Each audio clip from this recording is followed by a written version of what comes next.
चलिए सबसे पहले हम अपनी क्लास को शुरू करते हैं और उसके लिए मैं आप लोगों से अपनी स्क्रीन जो है वो शेयर कर रहा हूं। सब लोगों को मेरी स्क्रीन दिखाई दे रही है?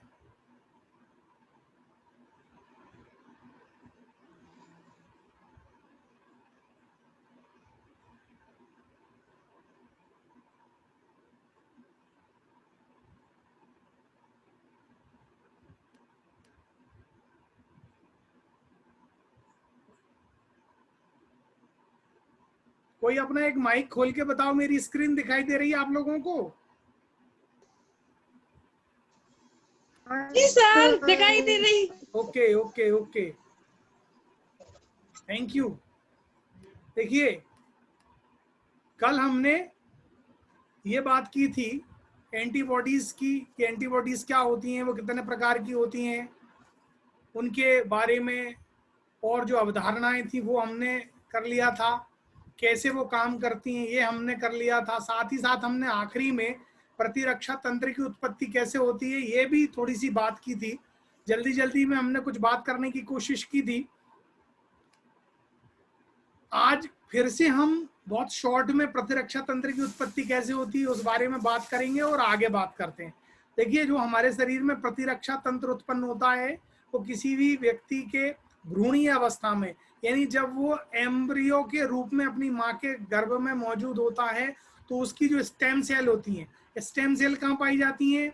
जो अस्थि मज्जा होती है, अस्थि मज्जा कहाँ पाई जाती है? जो हमारे शरीर की, किसी भी जीव के शरीर की जो हड्डियां होती हैं उन हड्डियों के बीच में जो स्थान पाया जाता है उसमें जो सेल्स पाई जाती हैं, जो पदार्थ पाया जाता है उसे हम अस्थि मज्जा कहते हैं। और ये अस्थि मज्जा जो होता है उसमें पाई जाती है स्टेम सेल। आपने ये नाम सुना होगा, स्टेम सेल का उपयोग आजकल बहुत सारे कार्यों में किया जाता है। ठीक है, तो ये स्टेम सेल्स जो होती हैं वो दो प्रकार की कोशिकाएं बनाती हैं। एक को अपन कहते हैं एरिथ्रोपोइटिक कोशिकाएं और दूसरे को हम कहते हैं लिम्फोइटिक कोशिकाएं। ये एरिथ्रोपोइटिक कोशिकाएं जो हैं वो लाल रुधिर कणिकाओं का निर्माण करती हैं, यानी आरबीसी। और जो लिम्फोइटिक कोशिकाएं होती हैं वे क्या करती हैं? दो प्रकार की लिम्फोसाइट्स बनाती हैं। एक को अपन कहते हैं बी लिम्फोसाइट्स और एक को अपन कहते हैं टी लिम्फोसाइट्स। ये जो बी लिम्फोसाइट्स होती हैं ये हमारे यकृत में स्थानांतरित हो जाती हैं। ठीक है, और इनकी अवधि जो है वो 5 से 7 दिन होती है और ये किसी भी जीव के शरीर में ह्यूमोरल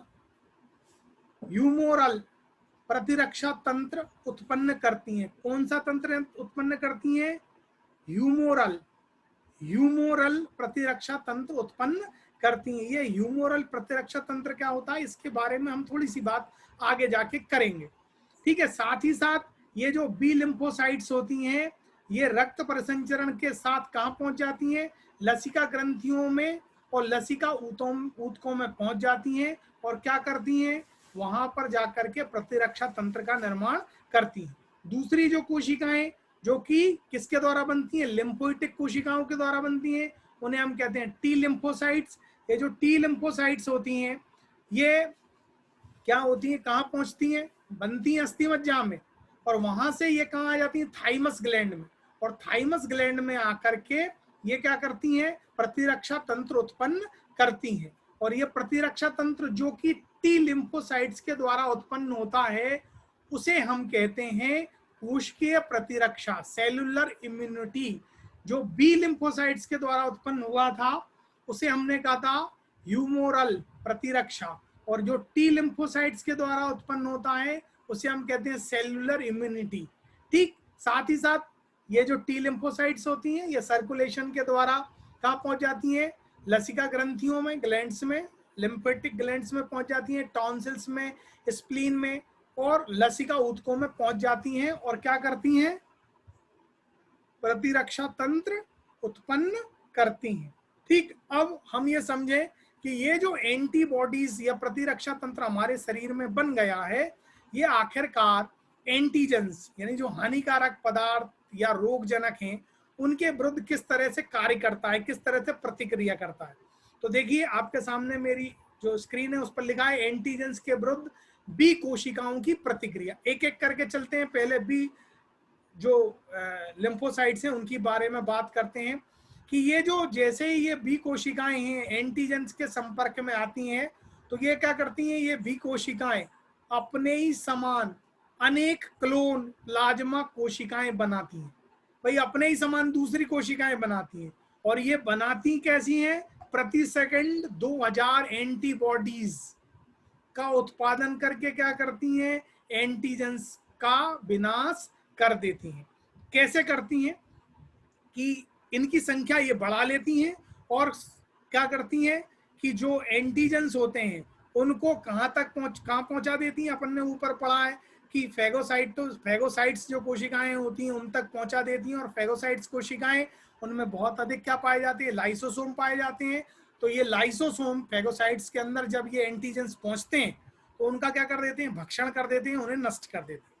ठीक, ये एंटीजेंस के विरुद्ध टी कोशिकाओं की प्रतिक्रिया क्या होती है, ये टी कोशिकाएं जो होती हैं वे तीन प्रकार से, किस प्रकार से, तीन प्रकार से क्रिया करती हैं।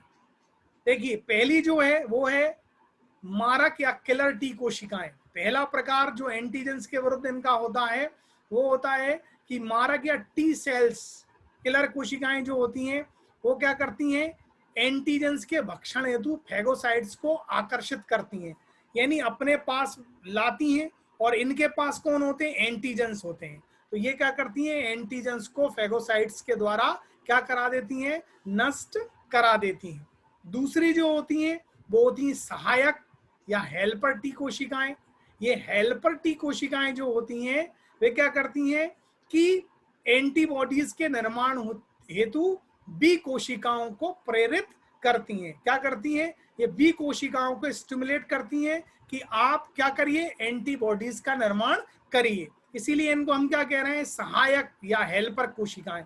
ये डायरेक्ट कोई काम नहीं करती बल्कि ये क्या करती हैं, बी कोशिकाओं को प्रेरित करती हैं कि आप एंटीबॉडीज का निर्माण करें। और मैं अभी 1 मिनट पहले मैंने आपको बताया था कि जो बी कोशिकाएं होती हैं वे क्या करती हैं कि एंटीजेंस जैसे ही कोई एंटीजेंस प्रवेश करता है और वो एंटीजेंस के संपर्क में आती हैं तो अपनी क्लोन कोशिकाएं बनाती हैं और प्रति मिनट 2000 क्लोन कोशिकाएं बनती हैं और ये क्या करती हैं, एंटीजेंस को नष्ट कर देती हैं। तीसरी जो कोशिकाएं हैं, जो टी कोशिकाएं होती हैं, वे दावक या सप्रेसर टी कोशिकाएं होती हैं। ये क्या करती हैं, ये प्रतिरक्षा तंत्र को अपने ही शरीर की कोशिकाओं को नष्ट करने से रोकती हैं।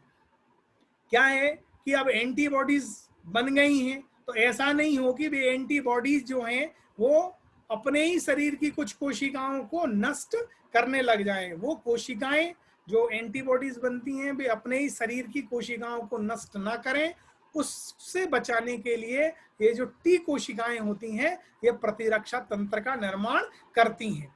कुछ जो दावक या सप्रेसर टी कोशिकाएं होती हैं, देखिए एसटी मतलब सप्रेसर टी कोशिकाएं एक विशेष एंटीजन के लिए मेमोरी कोशिका का कार्य भी करती हैं। ठीक, अब हम समझें कि आखिरकार ये प्रतिरक्षा तंत्र जो है वो उसकी क्रियाविधि किस तरह से होती है, स्टेप बाय स्टेप ये किस तरह से शरीर को इम्यूनिटी प्रदान करने का कार्य करती हैं। ठीक, तो देखिए क्या होता है, ये जो जैसे ही एंटीजेंस प्रविष्ट होता है, क्या होता है, जैसे ही एंटीजेंस प्रविष्ट होता है प्रतिरक्षा तंत्र की क्रियाविधि शुरू हो जाती है।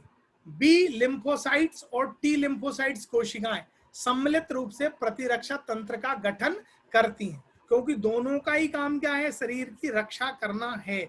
और मैं अभी आपको बता चुका हूं कि बी लिम्फोसाइट्स डायरेक्ट करती हैं, टी लिम्फोसाइट्स की जो पहली कोशिकाएं हैं वो मारक कोशिकाएं, वे भी डायरेक्ट काम करती हैं। सहायक कोशिकाएं क्या करती हैं, बी कोशिकाओं को स्टिमुलेट करती हैं, यानी दोनों मिलकर के काम करती हैं। ठीक है, तो किस तरह से ये काम होता है कि सबसे पहले क्या होता है, कोशिकीय सेलुलर प्रतिरक्षा। इसमें क्या होता है कि प्रतिरक्षा की उत्पत्ति शरीर के अंदर कोशिकाओं के संपर्क में होती है, इसलिए इसको अपन कहते हैं सेल्यूलर इम्यूनिटी। सेल्यूलर इम्यूनिटी, देखिए मैंने आपको ऊपर बताया था, अगर आपको याद हो तो देखिए दोबारा से मैं वहां आपको लेके चलता हूं। ये देखिए मैंने आपको बताया था कि ये जो टी लिम्फोसाइट्स हैं ये क्या काम करती हैं, सेल्यूलर इम्यूनिटी उत्पन्न करने का कार्य करती हैं। और जो बी लिम्फोटिक लिम्फोसाइट्स कोशिकाएं हैं वो ह्यूमोरल प्रतिरक्षा उत्पन्न करती हैं। तो जैसे ही संपर्क में आया एंटीजेंस, कोई भी हानिकारक पदार्थ या रोग कारक जो है वो जैसे ही संपर्क में आता है, वैसे ही क्या होता है कि जो कोशिकाएं होती हैं शरीर के अंदर की कोशिकाएं, वो क्या करती हैं, इसके प्रति प्रतिरक्षा तंत्र को उत्पन्न करती हैं। इसीलिए इसको अपन क्या कहते हैं, सेलुलर। क्या होता है, कोशिकीय प्रतिरक्षा का उद्भव टी लिम्फोसाइट्स के द्वारा होता है। ठीक, ऐसे अनेक रोग हैं जैसे कि जीवाणुओं से होते हैं, जो जैसे अपन ने रोगों में पढ़ा है, जो क्षय रोग है, टीबी जिसे अपन कहते हैं, कुष्ठ रोग है, लेप्रोसी जिसे अपन कहते हैं, तो इसके विरुद्ध में क्या करती है, प्रतिरोधकता उत्पन्न करने का कार्य करती हैं। तो क्या होता है, कैसे करती हैं, तो शरीर में जैसे ही किसी एंटीजेंस ने, जैसे जीवाणु, विषाणु, कवक, प्रोटोजोआ जो होते हैं, उसको क्या करती हैं कि जैसे ही वो प्रवेश हुआ, यानी वो उपस्थित हुआ एंटीजेंस, तो टी लिम्फोसाइट्स को अपरिपक्व लिम्फोब्लास्ट की कोशिकाओं में रूपांतरित कर देती हैं। जो टी लिम्फोसाइट्स की कोशिकाएं हैं वो इनके प्रवेश करते ही, किसके, रोगजनक एंटीजेंस के प्रवेश करते ही क्या करता है, लिम्फोब्लास्ट में रूपांतरित कर देते हैं, मॉडिफाइड कर देते हैं। यानी टी लिम्फोसाइट्स काय में बदल जाती हैं, लिम्फोब्लास्ट में। अब ये जो लिम्फोब्लास्ट कोशिकाएं हैं ये लिम्फोकाइनस एक प्रोटीन का निर्माण करती हैं, जिनमें से एक प्रोटीन जो होती है वो फैगोसाइट्स को आकर्षित करती है और किसके पास ले आती है, एंटीजेंस के पास ले आती है। और फैगोसाइट्स के बारे में हम जानते हैं कि ये क्या करती है कि जो एंटीजेंस होते हैं उनका भक्षण कर लेती है और उनको नष्ट कर देती है। यानी क्या हुआ कि जैसे ही कोई रोग कारक, जिसे अपन एंटीजेंस कहते हैं, उसने शरीर में प्रवेश किया, तो जो टी लिम्फोसाइट्स कोशिकाएं हैं वो काय में चेंज हो गई, काय में बदल गई, रूपांतरित हो गई लिम्फोब्लास्ट में। और ये लिम्फोब्लास्ट क्या करती है, लिम्फोकाइनस नामक प्रोटीन बनाती है। और ये जो प्रोटीन है वो क्या करती है, फैगोसाइट्स को आकर्षित करके किसके पास ले आती है, एंटीजेंस के पास। और फैगोसाइट्स एंटीजन को क्या कर देती है, समाप्त कर देती है। और इस तरह से हमारे शरीर की प्रतिरक्षा हो जाती है। ठीक, इस क्रिया के कारण मनुष्य भविष्य में इस रोग एंटीजन के प्रति प्रतिरक्षित हो जाता है, क्योंकि टी लिम्फोसाइट्स का एक समूह मेमोरी लिम्फोसाइट्स के रूप में हमेशा ऊतकों में मौजूद होता है। जैसा अभी काजल ने मुझसे पूछा था कि किस तरह से होता है, तो ये मौजूद है, बन गया है, उसके विरुद्ध निर्मित हो गया है, शरीर में मौजूद है। अब जैसे ही वो वही रोग कारक जिसके विरुद्ध ये बनी है दोबारा से प्रवेश करता है, तो वो उसको क्या कर देगा, नष्ट कर देगा। क्यों कर देगा, क्योंकि वो ऊतकों में, कोशिकाओं में मौजूद है। तो ये पूरा जो प्रतिरक्षा तंत्र है ये कहां पर निर्मित हुआ है, कोशिकाओं में। किसमें निर्मित हुआ है, कोशिकाओं में। इसीलिए इसे अपन कहते हैं सेलुलर इम्यूनिटी। क्या कहते हैं, सेलुलर इम्यूनिटी कहते हैं। अब दूसरा ह्यूमोरल प्रतिरक्षा, यानी जो बी लिम्फोसाइट्स के द्वारा उत्पन्न होती है। कैसे होता है, इस प्रकार की प्रतिरक्षा के अंतर्गत एंटीबॉडीज एंटीजन से अंतःक्रिया रक्त में करती हैं। कहां करती हैं, ब्लड में। देखिए कहां कर रही हैं, ब्लड में। अतः इसे ह्यूमोरल प्रतिरक्षा तंत्र कहा जाता है। और इसमें क्या होता है कि बी लिम्फोसाइट्स कोशिकाओं के द्वारा, ह्यूमोरल जो होता है वो बी लिम्फोसाइट्स के द्वारा होता है। तो टी सबसे पहले काम शुरू कौन कराता है, T lymphocytes. T lymphocytes B lymphocytes को क्या करती हैं, प्रेरित करती हैं। क्या करती हैं, प्रेरित करती हैं। और ये जो प्रेरित करती हैं उन्हें अपन क्या कहते हैं, सहायक या हेल्पर टी लिम्फोसाइट्स कहते हैं। और बी लिम्फोसाइट्स क्या करती हैं, जो लसिका अंग हैं उनमें एंटीबॉडीज का निर्माण करती हैं। और ये एंटीबॉडीज क्या करते हैं, एंटीजेंस को नष्ट कर देते हैं। तो इस तरह से हमारे शरीर में दो तरह का प्रतिरक्षा तंत्र पाया जाता है। एक को हम कहते हैं सेलुलर और दूसरे को हम कहते हैं ह्यूमोरल प्रतिरक्षा तंत्र। प्रतिरक्षा तंत्र का वर्गीकरण, कि भाई प्रतिरक्षा तंत्र जो है वो कितने प्रकार का होता है, तो ये हम बात करें इसकी, तो ये दो प्रकार का होता है, दो प्रकार से हम इसको विभाजित कर सकते हैं। पहला जन्मजात, जो जन्म के साथ व्यक्ति को मिलता है या किसी भी जीव को मिलता है, इसे अपन कहते हैं जन्मजात या नैसर्गिक या प्राकृतिक प्रतिरक्षा तंत्र। ठीक है, नेचुरल इम्यूनिटी भी अभी इननेट या और नेचुरल इम्यूनिटी भी इसको अपन कहते हैं। और दूसरा होता है उपार्जित प्रतिरक्षा, यानी जिसे किसी न किसी प्रकार से उत्पन्न किया जाता है, इसको अपन कहते हैं एक्वायर्ड इम्यूनिटी। ठीक, अब ये जो प्रतिरक्षा उपार्जित प्रतिरक्षा तंत्र है, पहला जिसे हमने कहा है, दूसरा जिसे हमने कहा है, ये उपार्जित प्रतिरक्षा तंत्र जो कि उत्पन्न किया जाता है किसी भी जीव के द्वारा किसी भी प्रकार से। तो ये दो प्रकार का होता है। कितने प्रकार का होता है? दो प्रकार का होता है। एक को अपन कहते हैं उपार्जित सक्रिय प्रतिरक्षा और दूसरे को अपन कहते हैं उपार्जित निष्क्रिय प्रतिरक्षा। यानी फिर समझे, प्रतिरक्षा तंत्र को हमने मुख्य रूप से दो भागों में बांटा, एक जन्मजात और दूसरा उपार्जित। और उपार्जित को फिर से हमने क्या किया है, दो भागों में बांटा है, एक उपार्जित एक्टिव प्रकार का और एक उपार्जित पैसिव प्रकार का निष्क्रिय प्रतिरक्षा तंत्र। अब हम पहले वाले प्रतिरक्षा तंत्र की बात करते हैं, जिसे अपन कहते हैं जन्मजात या नैसर्गिक या प्रतिरक्षा तंत्र, प्राकृतिक प्रतिरक्षा तंत्र।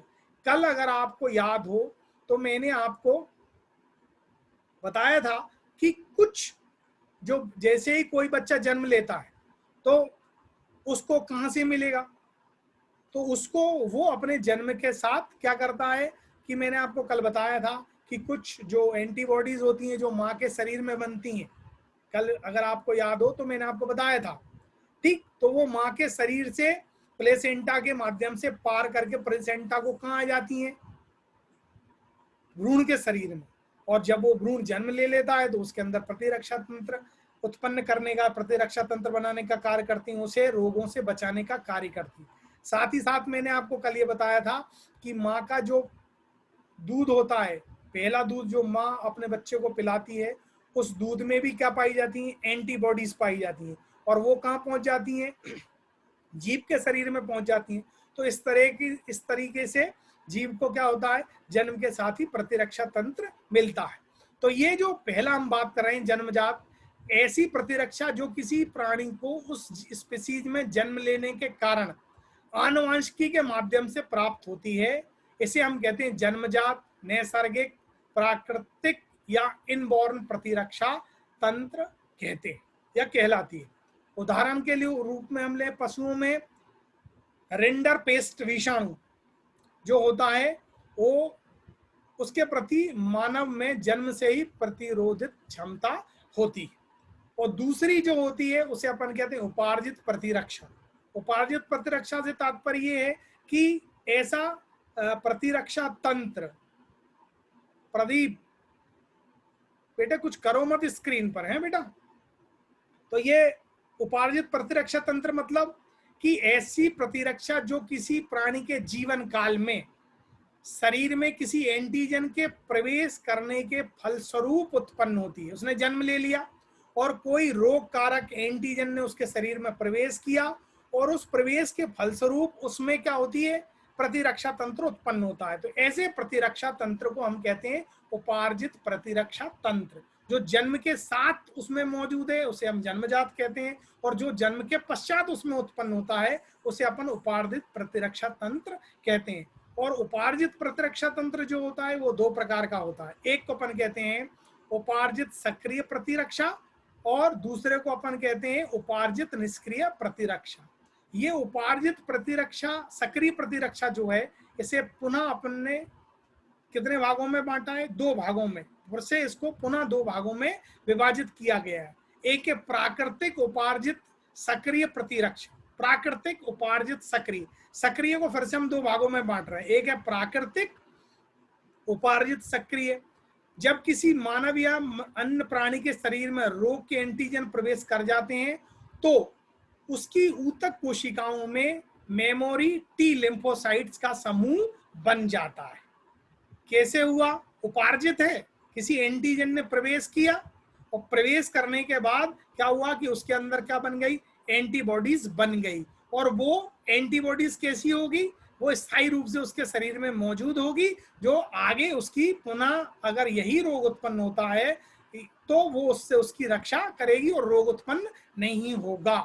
ठीक, अब जैसे फॉर एग्जाम्पल के रूप में हम लें तो कि यदि कोई मनुष्य चेचक से ग्रसित हो जाता है तो उसके शरीर में चेचक के एंटीजेंस के लिए मेमोरी टी लिम्फोसाइट्स बन जाती है, और जब अगली बार चेचक के एंटीजेंस उसके शरीर में प्रवेश करते हैं तो ये पहले से जो मौजूद एंटीबॉडीज है, टी लिम्फोसाइट्स एंटीबॉडीज, वो क्या करती है, उसको नष्ट कर देती है और व्यक्ति को कभी भी ये रोग नहीं होता है। ठीक है, तो इस चूंकि एक बार हुआ था तब तो बनना स्वाभाविक था, लेकिन दूसरी बार भी वही पुराना जो प्रतिरक्षा तंत्र है वो क्या कर रहा है, रिस्पॉन्ड कर रहा है, वो उस रोग का विरोध कर रहा है। तो इस प्रकार का जो रोग होता है, इस प्रकार की जो अनुक्रिया होती है, उसे हम क्या कहते हैं, द्वितीयक एमनेस्टिक अनुक्रिया कहते हैं। क्या कहते हैं, द्वितीयक एमनेस्टिक अनुक्रिया कहते हैं, क्योंकि एक बार बनी तब तो स्वाभाविक था, लेकिन वो बनी रही और जैसे ही उसी रोग के रोग कारक एंटीजन ने प्रवेश किया तो उसी पुरानी वाली ने, मेमोरी ने ही क्या किया, उसको नष्ट किया, तो उसने दूसरी बार रिस्पॉन्ड दिया। इसलिए इसको अपन क्या कहते हैं, द्वितीयक एमनेस्टिक अनुक्रिया कहते हैं। अब ये था प्राकृतिक उपार्जित सक्रिय प्रतिरक्षा। अब हम बात करते हैं कि कृत्रिम उपार्जित सक्रिय प्रतिरक्षा क्या होती है। अभी हम सक्रिय की बात कर रहे हैं, उपार्जित सक्रिय, तो एक प्राकृतिक था, दूसरा कृत्रिम। अब ये क्या होता है कि जब किसी मानव के शरीर में कमजोर, वीक, निष्क्रिय या मृत जर्म्स अर्थात एंटीजेंस को जानबूझकर प्रविष्ट कराया जाता है तो उस व्यक्ति का प्रतिरक्षा तंत्र इन कमजोर एंटीजेंस को नष्ट करने के लिए क्या करता है, एंटीबॉडीज का निर्माण करता है। जैसे फॉर एग्जांपल हम आपको बताएं कि पोलियो की दवा पिलाई जाती है। जैसे ही बच्चे का जन्म हो जाता है तो 0 से लेकर 5 साल के बच्चों को क्या किया जाता है, पोलियो की दवाई पिलाई जाती है, डीपीटी का टीका लगाया जाता है, बीसीजी का टीका लगाया जाता है। तो अब प्रश्न ये है कि उस व्यक्ति को कोई रोग नहीं है तो फिर टीके क्यों लगाए जा रहे हैं। ये एक्चुअली टीके क्या होते हैं, ये टीके जो होते हैं इनमें क्या होते हैं, एंटीजेंस जो होते हैं वे किस रूप में होते हैं, निष्क्रिय रूप में होते हैं। रोग कारक किस रूप में होते हैं, निष्क्रिय रूप में होते हैं, और इनको उस जीव के शरीर में क्या किया जाता है, पहुंचाया जाता है। अब जो इम्यून सिस्टम है उसको तो नहीं पता ना कि ये निष्क्रिय की सक्रिय है, वो तो जैसे ही उसने प्रवेश किया वैसे ही क्या होता है, शरीर उसके विरुद्ध क्या करता है, एंटीबॉडीज बनाता है, और ये एंटीबॉडीज बन जाती हैं तो फिर से उस व्यक्ति को वो रोग नहीं होता है। ठीक है, तो इस प्रकार का जो उपार्जित सक्रिय प्रतिरक्षा होता है उसे हम कहते हैं कृत्रिम उपार्जित सक्रिय प्रतिरक्षा तंत्र। जैसे कि उदाहरण के रूप में मैंने आपको एक बताया उदाहरण, दूसरा उदाहरण हम लेते हैं कि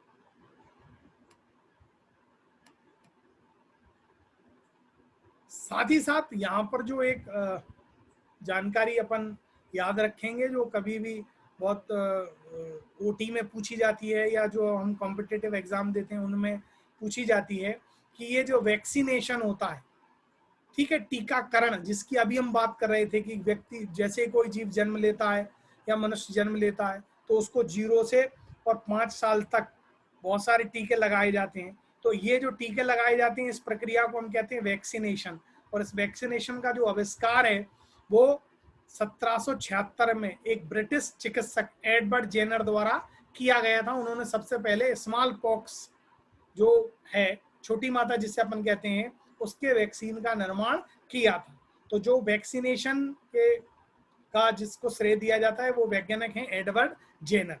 ठीक, अब हम दूसरे उपार्जित प्रतिरक्षा तंत्र की बात करते हैं, वो होता है उपार्जित निष्क्रिय प्रतिरक्षा तंत्र। ठीक है, उपार्जित निष्क्रिय, पहले हमने जो बात की है वो क्या की है, सक्रिय, अब हम बात किसकी कर रहे हैं, निष्क्रिय की। ठीक, तो अब इसमें क्या होता है, ऐसी प्रतिरक्षा जिसके अंतर्गत मानव शरीर में पूर्व निर्मित एंटीबॉडीज का प्रवेश कराया जाता है। देखिए अभी तक हमने क्या किया था, एंटीजेंस को प्रवेश कराया था, ठीक है, इसलिए वो क्या थी, सक्रिय प्रकार की थी, उससे एक्टिवेट हुआ था। लेकिन यहां पर क्या है कि हम क्या कर रहे हैं कि मानव शरीर में पूर्व निर्मित एंटीबॉडीज का प्रवेश कराते हैं, अर्थात एंटीबॉडीज के निर्माण में मानव शरीर सक्रिय भूमिका नहीं निभाता है। मानव शरीर ने उसका निर्माण नहीं किया है, पूर्व से निर्मित जो एंटीबॉडीज हैं उनको हम क्या करते हैं, प्रवेश कराते हैं। तो इस प्रकार का जो प्रतिरक्षा तंत्र होता है उसे अपन कहते हैं उपार्जित निष्क्रिय प्रतिरक्षा तंत्र। तो ये उपार्जित निष्क्रिय प्रतिरक्षा तंत्र भी कितने प्रकार का होता है, 2 प्रकार का होता है। वही एक को अपन कहते हैं प्राकृतिक उपार्जित निष्क्रिय प्रतिरक्षा तंत्र और दूसरा होता है उपार्जित, दूसरा क्या होता है, कृत्रिम या उपार्जित निष्क्रिय प्रतिरक्षा तंत्र। अब हम सबसे पहले बात करते हैं प्राकृतिक उपार्जित निष्क्रिय प्रतिरक्षा तंत्र की। अब देखिए जैसे मैंने आपको बताया था कि भ्रूण ने जब जन्म लिया उससे पहले मां के शरीर में एंटीबॉडीज बनी थी और कहां आ गई, भ्रूण के शरीर में। तो भ्रूण के शरीर ने इन एंटीबॉडीज के निर्माण में कोई कार्य नहीं किया, इसलिए हम इसको क्या कहते हैं, निष्क्रिय प्रकार का प्रतिरक्षा तंत्र, ठीक। लेकिन ये प्राकृतिक रूप से उसको प्राप्त हुआ है, ठीक है, तो इसीलिए इसे हम क्या कह रहे हैं, प्राकृतिक उपार्जित निष्क्रिय प्रतिरक्षा तंत्र। इसी तरह से मैंने आपको बताया था कि माँ जब बच्चे को सबसे पहले दूध पिलाती है तो उसके दूध में क्या होता है, कोलेस्ट्रम होता है, और ये कोलेस्ट्रम में क्या होती है, एंटीबॉडीज पाई जाती हैं। तो ये भी किसके किसके शरीर में बनी माँ के शरीर में, और पहुंची कहाँ, बच्चे के शरीर में। तो इन दोनों में बच्चे के शरीर ने किसी प्रकार का कोई काम नहीं किया है एंटीबॉडीज के निर्माण में, इसीलिए इसे अपन क्या कह रहे हैं, उपार्जित निष्क्रिय प्रतिरक्षा, क्योंकि शरीर ने सक्रिय भूमिका नहीं निभाई है, ठीक है। तो ये होता है प्राकृतिक उपार्जित निष्क्रिय प्रतिरक्षा। दूसरा हम बात करते हैं, साथ ही साथ देखिए मैंने यहाँ पर एक चीज अंडरलाइन की है, क्योंकि कभी कभी ये टर्म जो है वो पूछ ली जाती है, इसीलिए मैंने आपको यहाँ रखी है। ये एंटीबॉडीज यानी कि जो कि प्लेसेंटा के द्वारा मैटरनल एंटीबॉडीज जो प्राप्त हुई हैं और कोलेस्ट्रम के द्वारा जो प्राप्त हुई हैं, ये एंटीबॉडीज जन्म के उपरांत लगभग 6 महीने तक नवजात शिशु को संक्रामक रोगों से सुरक्षित रखती हैं। तो ये सुरक्षित रख रही हैं, इनको अपन कहते हैं कॉन्जेनिटल प्रतिरक्षा, कॉन्जेनिटल प्रतिरक्षा कहते हैं, ठीक है। किससे प्राप्त हुई है, मां से प्राप्त हुई है। दूसरा जो होता है निष्क्रिय प्रकार की, उपार्जित निष्क्रिय प्रकार की, उसे अपन कहते हैं कृत्रिम उपार्जित निष्क्रिय प्रतिरक्षा। ये जो प्रतिरक्षा होती है वो क्या होती है कि मानव के शरीर में इसका निर्माण नहीं होता है, बल्कि ये मनुष्य के शरीर में प्राकृतिक स्रोत के द्वारा भी नहीं पहुंचती, बल्कि ये क्या करती हैं कि किसी दूसरे जीव के शरीर में बनाई जाती हैं और इंजेक्शन के द्वारा जो जीव होता है उसके शरीर में पहुंचाई जाती हैं, ठीक है। समझते हैं कि जब मानव शरीर में एंटीबॉडीज किसी प्राकृतिक स्रोत के द्वारा नहीं पहुंचती, बल्कि किसी अन्य जंतु जैसे घोड़ा या अन्य कोई भी जीव के शरीर रक्त में सीरम में निर्मित एंटीबॉडीज को निकाल लिया जाता है और इंजेक्शन के द्वारा क्या किया जाता है, किसी भी मानव के शरीर में पहुंचाया जाता है।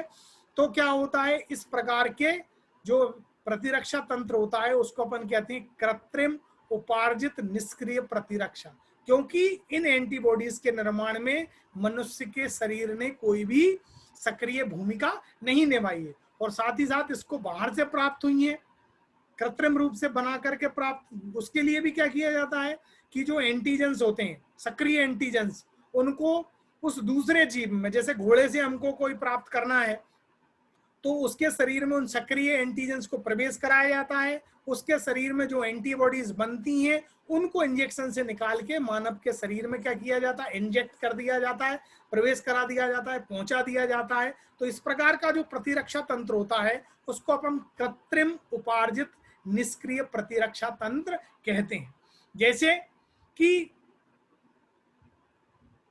एक यहाँ पर एंटीबॉडीज जो बताई गई है कि किस तरह से घोड़े के शरीर में बनती है, और उसको रक्त सीरम को मानव के शरीर में पहुंचा दिया जाता है। इसको एक नाम से जाना जाता है, इसको अपन कहते हैं हाइपर इम्यून सीरम या एंटी सीरम। कभी कभार ये प्रश्न पूछ लिया जाता है कि हाइपर इम्यून सीरम क्या होता है या एंटी सीरम क्या होता है।